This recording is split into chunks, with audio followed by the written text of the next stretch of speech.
Hey, welcome back to the Disney Plus Everyday Challenge, and today we have a conversation with Jeremy Renner. This is a Diane Sawyer interview, a story of terror, survival, and triumph. This is an ABC News interview. It's 41 minutes long. It's from 2023. It's one season, but it's only one episode, and I don't know how they put these things together because Diane Sawyer's done a bunch of different interviews that are on Disney Plus and Hulu and things like that. But I don't know why they treat it like a season because yeah, the first one would always be this one, and then or the it doesn't matter. It's just I guess poorly set up. And I think Disney Plus is working on fixing the way you actually access everything on Disney Plus. Their interface is potentially changing in the next few months or so. I'm guessing.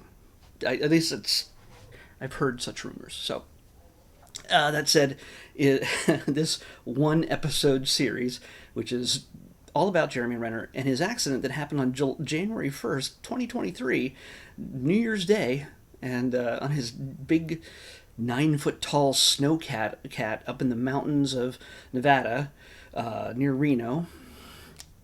And he's out there clearing some roads with his nephew, and he just he'll admit he did something stupid. He just tried to jump off and then jump on or something. He tried to do something that he shouldn't have done. The tracks are big. They're moving faster than you'd like, and he gets pulled under them and literally crushed. And you might have remembered this from the news, but this goes into a lot more detail. I didn't watch a whole lot of in-depth news stories. To me, I didn't need to watch the news porn of all this. It mattered to me whether he lived or died, and thankfully he lived, but not without a whole lot of pain and a whole lot of replacement. He's more machine now than man. That's Hawkeye for you. Really.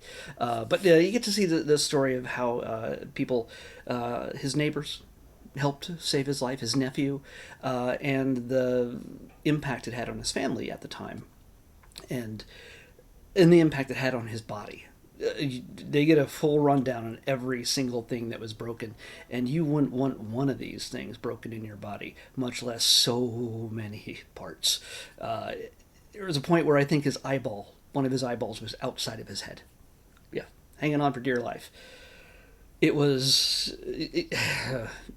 So if you're at all squeamish about a real life survival story that is fairly graphic, they don't show it or anything.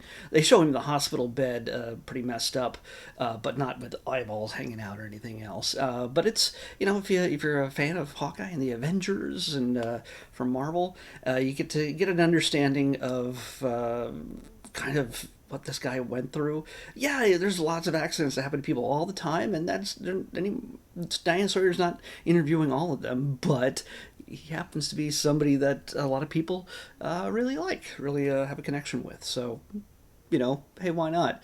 And he's always been affable, it seems, when it comes to being able to, I don't know, just sharing his experience with a positive attitude, and the fact that he came through it with, okay, not flying colors. I'll just say that he's not going to do any more of his own stunts. He does have a lot of replacement parts here. At the time this interview happened, it's around 10 weeks, so 2-3 months later.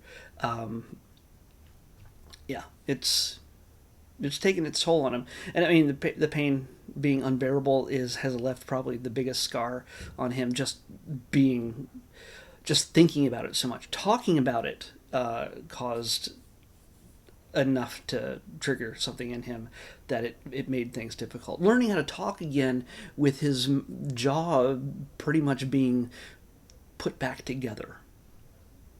He shouldn't have survived this, but he did, and he gives thanks to his family and especially his mom for raising him with the strength to be able to handle something like this. So yeah, there you go. It's a good story all around. But yeah, it really happened, and I don't know when next time we'll see him do something. I don't know if he's done anything recently. I don't think he has. I think he's had a good break. We're not going to rush him. Hopefully he's fully healed, and the next time we see him, he'll or as healed as he can get, because yeah, this is, again, he makes it clear he's not coming back to acting and doing Hawkeye stunts. He'll stand there and hold a bow and arrow, but beyond that, no tumbling and jumping off of things, and So, yeah, if you're interested in figuring out what happened over 2 years ago up in northern Nevada, here you go. It's the Jeremy Renner story of his accident. Stuff I didn't know about myself, because I don't really kind of go in for any tabloid kind of live or die kind of drama. I just, I'm happy that he survived. So, that said, that's our Saturday episode. Sunday, if you know we've been following along, you know what that means. Tomorrow is our weekly Sunday Disneyland 70th anniversary episode, where they have created a series of 16, not including the 2 from Star Wars Galaxy's Edge that came out in May. They've created a series of 16 different, so far, episodes that are a walkthrough or a ride-through of the different rides throughout the very first Disney park in Anaheim, California, Disneyland and California Adventure. So this episode is going to feature, we're back in Disneyland. I alternate between the parks each time, and this week it is Mickey's Toontown. So I'm going to watch that. I'm going to sit down and watch that. They're usually just a few minutes long. They're really easy to watch. You can watch all of them all at once if you want to, but I do this once a week and just get a feel for the park.